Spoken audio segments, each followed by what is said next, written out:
اللہ کی رحمتوں سے بعید نہیں کہ آج کی مجلس قبول کر لی جائے اور میرا اور آپ کا آنا مقبول ہو، اور اللہ جل شانہ اس مجلس کے صدقے سے ہمارے گناہوں کو معاف فرما دے۔ باقی جہاں تک حضور علیہ السلام کی صورت میں انعام خداوندی کا شکرانہ ادا کرنے کی بات ہے، تو یہ ایک شب کی مجلس میلاد کیا ساری زندگی بھی حضور کے نام پہ لگا دیں تو حق شکر پھر بھی ادا نہ ہو۔ میں یہ بات کہا کرتا ہوں کہ ہمارے بدن پہ اتنے بال نہیں ہیں جتنے رسول اللہ کے احسانات ہیں۔ ہمارا بال بال قرض رسالت میں جکڑا ہوا ہے، اور صرف ہم حضور کے غلام مسلمان ہی اس نعمت اور اس عظیم انعام خداوندی کے مرہون منت نہیں، بلکہ پوری بنی نوع انسانیت حضور کی مقروض ہے۔ جس طرح بھٹکتی ہوئی انسانیت، دفن ہوتی زمین میں بیٹیاں، زندہ درگور ہو جانے والی بچیاں، غلاموں کی بے توقیری اور سرے بازار ان کی رسوائیاں، عورت کے حقوق کی نہ صرف پامالی، اس کے وجود کو برداشت نہ کیا جانا، اگر یہ تسلسل باقی رہتا تو بتائیے آج بھٹکا ہوا انسان، بہکی ہوئی انسانیت آج کس گڑھے میں ہوتی؟ تو یہ میرے اور آپ کے آقا مولا نے آ کر کے گرتی ہوئی انسانیت کو سنبھالا اور اقدار کا پرچم بلند کیا۔ آپ نے یہ علماء سے بارہا سنا ہے کہ جب سویبہ نے جا کے ابو لہب سے کہا کہ تیرے مرحوم بھائی کے گھر بیٹا ہوا ہے، تو اس نے خوشی سے کہا کہ جا تو آزاد ہے۔ تو سویبہ لونڈی آزاد کر دی گئی حضور کی آمد پر خوشخبری دینے کے صلے میں، اور پھر اس کا فائدہ بھی ابو لہب کو جو ہوا تاریخ کے اوراق میں موجود ہے۔ لیکن میں آپ کی توجہ اس سمت دلانا چاہتا ہوں کہ حضور نے صحن کائنات میں قدم رکھا، غلامی کی زنجیریں ٹوٹنے لگی، اور پھر اتنے طریقے غلام آزاد کرنے کے دیے کہ غلامی عملاً مفقود ہو گئی۔ قسم توڑ بیٹھو غلام آزاد کرو، کفارہ قتل میں غلام آزاد کرو، کفارہ زہار میں غلام آزاد کرو، روزہ توڑ بیٹھو غلام آزاد کرو، ویسے ترغیب دی غلام آزاد کر دی۔ پھر صرف مسلمان غلام آزاد کرنے کی ترغیب ہی نہیں، کافر غلام بھی آزاد کرو۔ حضرت عثمان غنی رضی اللہ تعالیٰ عنہ ہر جمعۃ المبارک کو غلام آزاد کر کے نماز جمعہ کے لیے جایا کرتے۔ حضرت سیدنا صدیق اکبر رضی اللہ تعالیٰ عنہ نے کتنے غلام آزاد کیے۔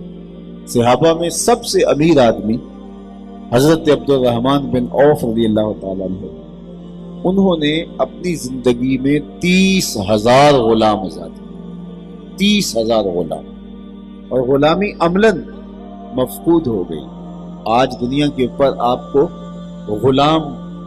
اس صورت میں، کنیزیں اس شکل میں دکھائی نہیں دیتی۔ تو غلامی کی زنجیریں توڑی کس نے؟ تو ایک ہی نام آتا ہے، وہ میلاد والے رسول کا نام آتا ہے، نہیں تو بکتا ہوا غلام جس بے توقیری کا سامنا کرنا پڑتا تھا اسے، یہ تاریخ کا دردناک باب ہے۔ آپ منڈی مویشیاں میں جا کر کے جب جانور خریدتے ہیں تو آپ کو کسی اور موقع پہ جانا نہ بھی ہوا تو عید قربان پہ تو منڈی مویشیاں میں جاتے ہی، تو وہاں آپ دیکھتے ہیں کہ ان کی کمر ٹٹول کر کے جانور کے وزن کا اندازہ کیا جاتا ہے اور اس کا منہ کھول کے عمر کا اندازہ کیا جاتا ہے۔ ایسے ہی دنیا کی منڈیوں میں انسان بکتے تھے، اور ان کی کمر پہ بوجھ ڈال کر کے ان کو چلا کر کے دیکھا جاتا تھا کہ یہ کتنا وزن اٹھا سکتا ہے، تاکہ اس کے حساب سے بولی کی جا سکے۔ چھوٹے چھوٹے چبوتروں پر غلام اور کنیزیں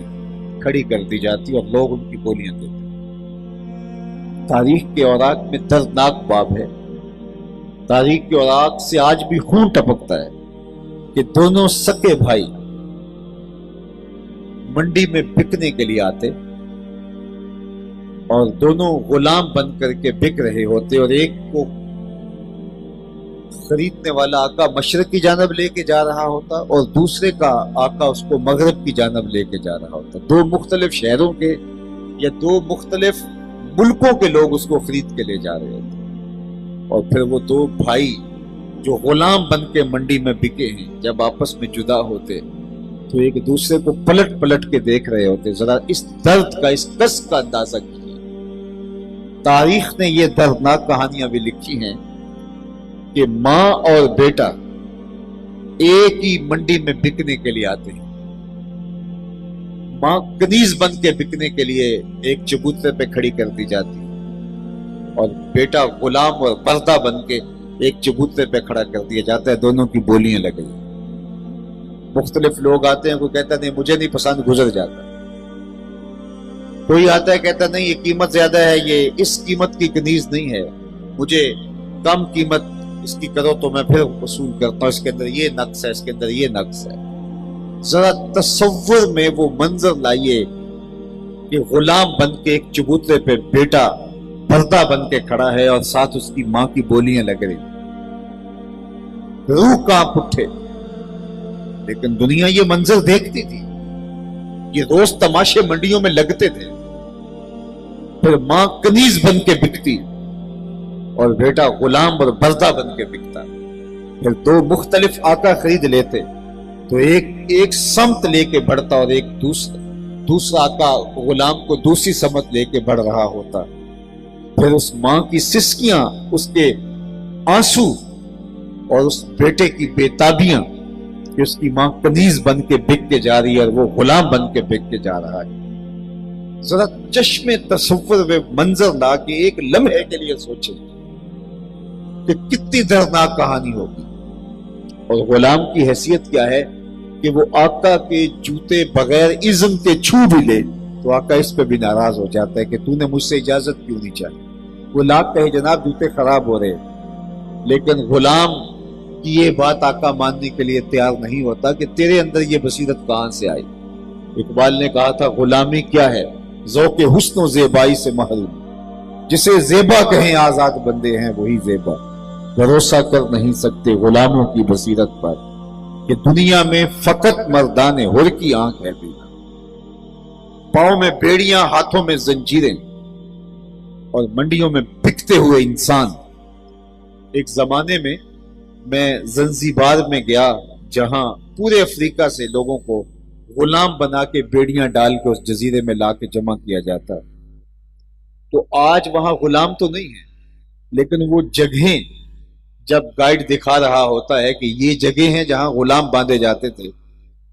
تو آج بھی طبیعت میں اتنی بے چینی آ جاتی ہے اور اتنی اداسی پھیل جاتی ہے کہ صدیوں گزرے اس منظر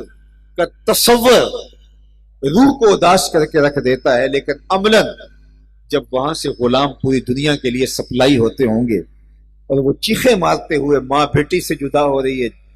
بیٹی ماں سے جدا ہو رہی ہے، بھائی بھائی سے جدا ہو رہا ہے، باپ بیٹے سے جدا ہو رہا ہے، بیٹا باپ سے جدا ہو رہا ہے، مختلف سمتوں میں جہاز اور کشتیاں بھر کے لے جائے رہے ہیں، غلام بکنے جا رہے ہیں، کیا منظر ہوگا؟ اب ذرا اس کائنات کے